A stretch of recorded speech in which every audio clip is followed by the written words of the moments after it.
James Mitchell était assis dans son bureau du centre-ville, fixant les rapports financiers étalés sur son bureau en acajou. À 45 ans, il était le fondateur et PDG de Mitchell Tech Solutions, une entreprise de logiciels qui avait révolutionné l'informatique en nuage. Sa fortune personnelle était estimée à un peu plus de 3 milliards de dollars. Mais ces derniers temps, rien de tout cela ne lui apportait la moindre satisfaction. Son divorce avec Catherine avait été finalisé 6 mois plus tôt. Elle avait emporté une importante indemnité et était partie à Paris avec son coach personnel. Il n'avait pas eu d'enfant. Catherine n'en avait jamais voulu, et James avait été trop absorbé par la construction de son empire pour insister. Maintenant, assis seul dans son bureau d'angle avec vue panoramique sur la ville, il se demandait à quoi tout cela avait servi. Son assistante frappa et entra. « Monsieur Mitchell, votre voiture est prête pour la réunion du conseil de charité. » James la congédia d'un geste. « Annulez-la. Annulez tout pour la semaine prochaine. » Elle parut choquée. James Mitchell n'annulait jamais rien. « Monsieur, vous allez bien ? » ?»« Je vais bien. J'ai juste besoin de m'éloigner un peu. Dites au conseil que je serai injoignable pendant quelques jours. » Après son départ, James resta dans le silence de son bureau et prit une décision. Il en avait assez des faux-semblants, assez que les gens le traitent différemment à cause de son argent. Il voulait savoir ce que cela faisait d'être ordinaire, d'interagir avec des gens qui ignoraient qui il était. Il rentra chez lui, dans son pantouse, et se changea. Il enfila un jean acheté dans un grand magasin, une chemise en flanelle toute simple et des bottes de travail usées qu'il avait achetées un jour pour une séance photo sur un chantier. Il se regarda dans le miroir et eut du mal à reconnaître l'homme qui lui faisait face. Sans ses costumes à $1000 et son aura de pouvoir, il ressemblait à n'importe quel quadragénaire lambda. James prit sa plus vieille voiture, un pick-up cabossé qu'il gardait dans sa maison de campagne, et roula jusqu'à un quartier de l'autre côté de la ville. C'était un quartier ouvrier, le genre d'endroit où les gens peinaient à joindre les deux bouts, mais où l'on prenait fierté dans sa communauté. Il se gara et marcha jusqu'à trouver ce qu'il cherchait. Un petit dîner appelé Rosies, avec des banquettes en vinyle rouge et un aspect usé mais propre. Il entra et s'installa dans un coin. L'endroit sentait le café et le bacon, avec une atmosphère chaleureuse et vécue. Une serveuse s'approcha, une femme d'une trentaine d'années aux cheveux blonds attachés en queue de cheval. Elle portait un t-shirt blanc taché et semblait fatiguée, mais son sourire était sincère. « Bienvenue chez Rosies. Qu'est-ce que je vous sers ? » « Juste un café pour l'instant, merci. » Elle revint avec une tasse fumante et retourna à ses autres tables. James l'observa travailler. Elle était efficace et gentille, s'arrêtant pour discuter avec les habitués, ébouriffant les cheveux d'un vieil homme qui semblait faire partie des meubles au comptoir. Il y avait chez elle quelque chose qui l'attirait, une chaleur, une grâce malgré une fatigue évidente. Il était tellement absorbé par le rythme du dîner qu'il remarqua à peine la petite fille qui apparut près de sa banquette. Elle devait avoir 6 ans, avec des cheveux blonds comme la serveuse et de sérieux yeux bleus. Elle portait un t-shirt rose qui avait connu des jours meilleurs. « Salut, dit-elle. Je m'appelle Lily. »« Bonjour, Lily. Moi c'est James. T'es nouveau ici ?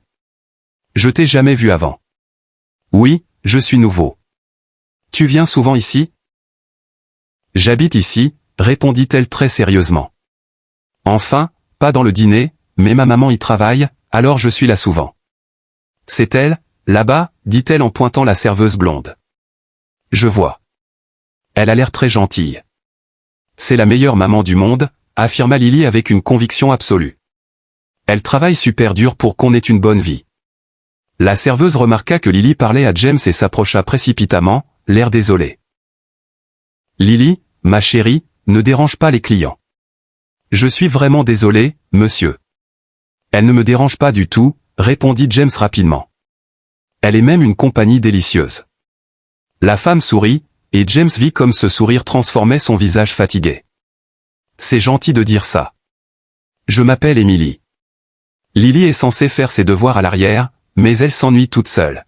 « Vraiment, ce n'est pas un problème. » Emily commença à s'éloigner, puis s'arrêta. « Vous avez choisi ce que vous voulez manger ? » James regarda le menu. Tout était remarquablement bon marché. « Qu'est-ce que vous recommandez ? » Le pain de viande est bon. C'est Rosie qui le fait elle-même. Il vient avec de la purée et des légumes. Je vais prendre ça. Merci. Au fil de l'après-midi, James se surprit à revenir chez Rosie plusieurs fois au cours des jours suivants. Il ne pouvait pas vraiment l'expliquer. La nourriture était bonne, mais simple. L'atmosphère était agréable, mais rien d'extraordinaire. Pourtant, il y avait quelque chose dans cet endroit, chez Emily et Lily, qui l'attirait irrésistiblement. Il apprit leur histoire par bribes. Emily était mère célibataire. Le père de Lily était parti quand elle était bébé, et Emily l'élevait seule depuis. Elle faisait des doubles services quand elle pouvait, essayant d'économiser pour un meilleur appartement et pour l'avenir de Lily. Elle vivait dans un petit studio au-dessus d'une laverie, mais Emily le maintenait impeccable et rempli d'amour. Lily faisait ses devoirs à une table dans un coin du dîner tous les après-midi, et elle avait commencé à rejoindre James dans sa banquette, bavardant sur l'école, ses amis et son rêve de devenir vétérinaire un jour. « Tu as des enfants ?» demanda Lily un jour. James ressentit une pointe au cœur. « Non, je n'en ai pas. »« Pourquoi pas ?» intervint Emily, apportant le café de James. « C'est une question personnelle, Lily. »« Ça va ?» dit James. La réponse honnête, Lily, c'est que j'étais toujours trop occupé par le travail. Je pensais avoir tout le temps, et puis soudain, je ne l'avais plus. Emily croisa son regard, et il y eut de la compréhension. « Ce n'est jamais trop tard, dit-elle doucement. Si on veut vraiment quelque chose, ce n'est jamais trop tard pour changer de direction. » Lors de sa 5e visite, James arriva et trouva Emily visiblement perturbée. Elle allait et venait rapidement entre les tables, mais il voyait l'inquiétude sur son visage. Lily était dans son coin habituel, mais au lieu de faire ses devoirs, elle était recroquevillée, la tête sur la table. Quand Emily vint prendre sa commande, James demanda. « Tout va bien ?» Le sourire professionnel d'Emily vacilla. « Ça va. Qu'est-ce que je vous sers ? S'il vous plaît. » Je vois bien que quelque chose ne va pas. Elle regarda autour d'elle, puis s'assit un instant en face de lui dans la banquette. C'est Lily. Elle ne va pas bien. Elle a de la fièvre depuis 2 jours, et je pense qu'il faut l'emmener chez le médecin, mais je n'ai pas d'assurance maladie en ce moment, et la clinique veut un paiement d'avance, et je ne suis payé que vendredi. Elle s'arrêta, embarrassée. Pardon, vous n'avez pas besoin d'entendre ça. Combien il vous faut ? Demanda James calmement. Quoi ? Non, je ne demandais pas d'argent. Jamais je ne. Je sais que non, mais je propose. Combien ? Les yeux d'Emily s'emplirent de larmes. Je ne peux pas accepter. On se connaît à peine. Parfois, c'est justement quand c'est le plus facile d'aider. Sans condition, sans attente, juste une personne qui aide une autre. S'il vous plaît. Emily resta silencieuse un long moment, la fierté luttant contre la nécessité sur son visage. Finalement, elle murmura. 200 $ couvriraient la visite et les médicaments éventuels. James sortit son portefeuille ou le simple qu'il utilisait cette semaine, pas son habituel portefeuille de marque, et prit l'argent qu'il avait retiré le matin même.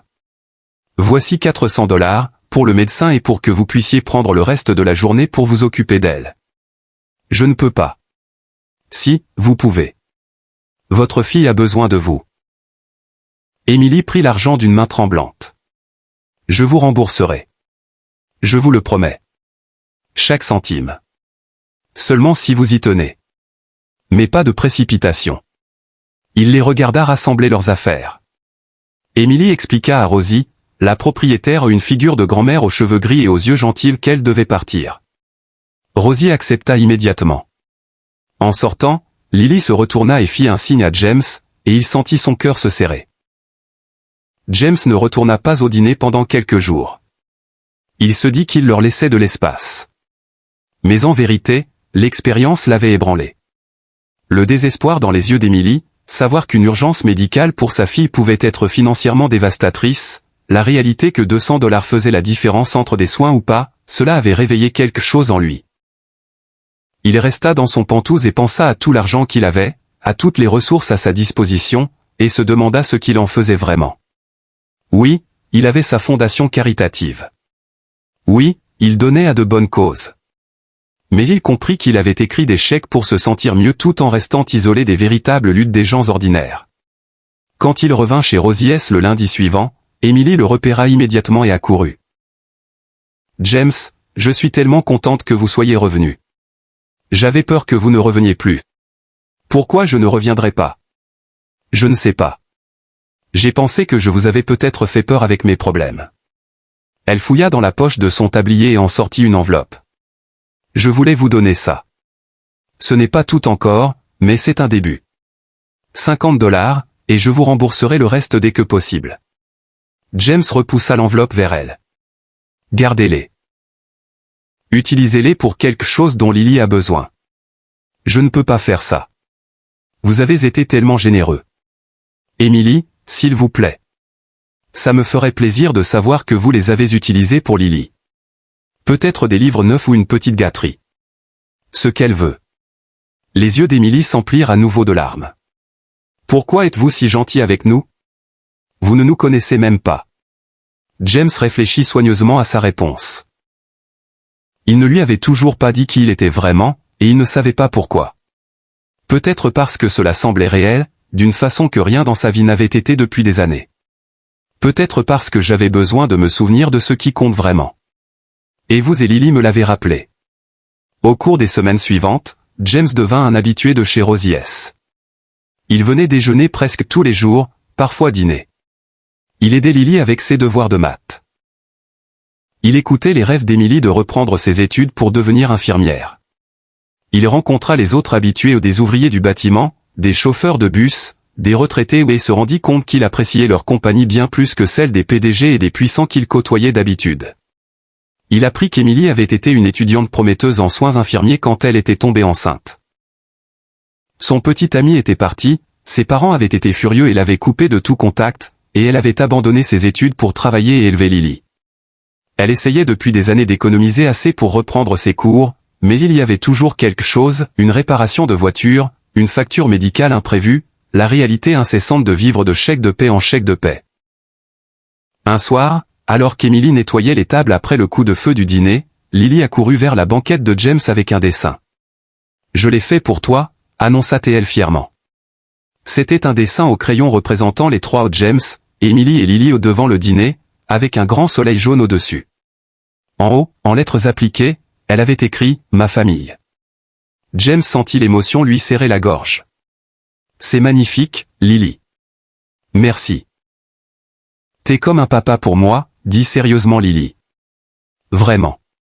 J'ai jamais eu de papa avant, mais si j'en avais un, je voudrais qu'il soit comme toi. » Emily s'était approchée et avait entendu la fin. Elle parut bouleversée. « Lily, ma chérie, ce n'est pas... James est notre ami, mais on ne peut pas. »« Ça va, » dit doucement James en regardant Emily. « Je suis honoré qu'elle ressente ça. » Ce soir-là, après que Lily se fut endormie dans une banquette et qu'Emily l'eut couverte d'un pull, James et Emily s'assirent ensemble avec un café. « Il faut que je vous dise quelque chose, » commença James. « Quelque chose que j'aurais dû vous dire dès le début. » Emily parut nerveuse. « D'accord. Je n'ai pas été tout à fait honnête sur qui je suis. Je m'appelle vraiment James, mais je ne suis pas juste un type ordinaire. Je suis James Mitchell. De Mitchell Tech Solutions. » Emily le fixa. « Le James Mitchell? Le milliardaire? » « Oui. » Elle se leva brusquement, le visage empourpré. « Pourquoi vous ne me l'avez pas dit? Mon Dieu, vous avez dû bien rire de moi. De mes problèmes pathétiques, de mes urgences à 200 $? Non, » répondit James avec urgence en se levant aussi. « Jamais ça. Je suis venu ici parce que je voulais être traité comme une personne normale. Je voulais savoir ce que ça faisait d'être apprécié pour qui je suis, pas pour ce que j'ai. Et vous et Lily m'avez donné ça. Vous m'avez montré ce qui compte vraiment. Vous m'avez offert de la gentillesse sans rien attendre en retour. Je ne comprends pas. Vous êtes milliardaire. Qu'est-ce que vous pouvez bien avoir besoin de nous? » James passa la main dans ses cheveux. « Parce que je me mourais à l'intérieur. Parce que j'avais tout et rien en même temps. Parce que j'avais oublié ce que signifiait se connecter vraiment avec les gens. Et puis je vous ai rencontré, toi et Lily, et vous m'avez rappelé. Vous m'avez donné une raison de me lever le matin. Vous m'avez donné envie d'être meilleur. » Emily se rassit, assimilant l'information. « Et maintenant ? Vous avez eu votre expérience avec les gens du peuple et vous retournez à votre vraie vie? Ce n'est pas ça du tout, dit James en s'asseyant en face d'elle. Emily, ces dernières semaines ont été les plus authentiques, les plus significatives de toute ma vie. Je suis tombé amoureux du rire de Lily et de son esprit vif. Je suis tombé amoureux de ta force et de ta gentillesse. Je suis tombé amoureux de ce dîner et de cette communauté, et je suis tombé amoureux de toi. Le souffle d'Emily se coupa. James, je sais que je t'ai trompé en ne te disant pas la vérité dès le début, et je suis désolé pour ça, mais mes sentiments sont réels. Ce qu'on a construit est réel, et je ne veux pas retourner à mon ancienne vie. Je veux ça. Je veux toi et Lily. Je veux être l'homme que Lily a dessiné sur cette image. Les yeux d'Emily s'emplirent de larmes. Je ne sais pas quoi dire. C'est tellement écrasant. Tu es milliardaire. Moi je suis serveuse avec une fille de 6 ans et à peu près $100 sur mon compte. On vient de mondes différents. L'argent ne détermine pas la valeur, dit James. Tu m'as appris ça. Tu es l'une des personnes les plus riches que j'ai jamais rencontrées, riche en amour, en caractère, en tout ce qui compte vraiment. C'est moi qui ai été pauvre. Ils parlèrent des heures cette nuit-là, longtemps après la fermeture du dîner, avec Lily dormant paisiblement dans la banquette. Emily partagea ses peurs, qu'ils se lassent de leur vie simple, qu'ils fassent du mal à Lily, qu'elle ne soit pas assez sophistiquée pour son monde. James écouta et répondit à chaque crainte avec patience et honnêteté. Je ne te demande pas de rejoindre mon monde, dit-il. Je te demande si je peux faire partie du tien, et peut-être qu'ensemble on pourra construire quelque chose de nouveau, de meilleur. La relation ne se développa pas rapidement. Emily était prudente, protectrice envers elle-même et surtout envers Lily. Mais James fut patient. Il continua à venir au dîner. Il rencontra les amis d'Emily, ceux qui l'avaient soutenu quand sa famille l'avait abandonné. Il prouva par des actions constantes, sur des mois, qu'il était sérieux. Il utilisa ses ressources avec discernement. Il créa un fonds pour les études de Lily, mais sans les submerger d'argent. Il aida Emily à s'inscrire à des cours d'infirmière en ligne, payant les frais de scolarité mais insistant pour qu'elle obtienne son diplôme par elle-même. Quand l'immeuble où elle vivait fut condamné, il leur acheta une maison modeste dans le même quartier. Pas un manoir, mais un foyer sûr et confortable. Le plus important, il était là, pour les concerts scolaires de Lily, pour les sessions de révision d'Emily, pour les dîners en famille chez Rosie S. Il n'essaya pas de les changer ni de changer leur vie. Il la rejoignit simplement. 18 mois après ce premier jour au dîner, James et Emily se marièrent lors d'une petite cérémonie chez Rosie S, entourés des gens qui comptaient le plus. Lily fut la fille d'honneur, rayonnante dans sa nouvelle robe. Rosie pleura et prit environ 500 photos. James adopta officiellement Lily 6 mois plus tard.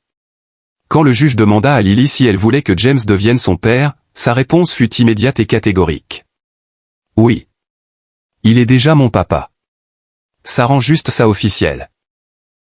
James transforma son approche des affaires et de la philanthropie. Il créa des programmes pour aider les parents travailleurs à accéder à des modes de garde et des soins de santé abordables. Il lança des bourses pour les parents célibataires reprenant leurs études. Il collabora avec les communautés locales pour comprendre leurs vrais besoins au lieu d'imposer des solutions d'en haut. Mais son rôle préféré restait le plus simple, être un mari pour Emily et un père pour Lily, lire des histoires le soir, aider aux devoirs, faire des pancakes le dimanche matin, assister aux réunions parents-professeurs. Les moments ordinaires qui lui avaient tant manqué. Un soir, plusieurs années après leur première rencontre, la famille était réunie dans leur salon.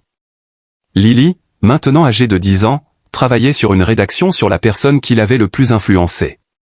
Elle écrivait sur James. « Qu'est-ce qui t'a décidé à entrer dans le dîner de maman ce jour-là » demanda Lily. James réfléchit à sa réponse. « J'étais perdu, dit-il honnêtement. J'avais tout ce que les gens pouvaient désirer, mais je me sentais vide à l'intérieur. Je voulais savoir ce que ça faisait d'être normal, d'être apprécié pour qui j'étais plutôt que pour ce que j'avais. »« Et tu l'as trouvé » demanda Lily. James regarda Emily, qui lui sourit depuis l'endroit où elle corrigeait des copies pour ses cours d'infirmière où elle avait obtenu son diplôme et travaillait maintenant à l'hôpital local. Il regarda Lily, brillante et gentille, déjà en train de planifier son avenir de vétérinaire. Il regarda autour de leur maison confortable, pas grandiose, mais remplie d'amour. « J'ai trouvé quelque chose de mieux, dit-il. J'ai trouvé une famille. J'ai trouvé un sens.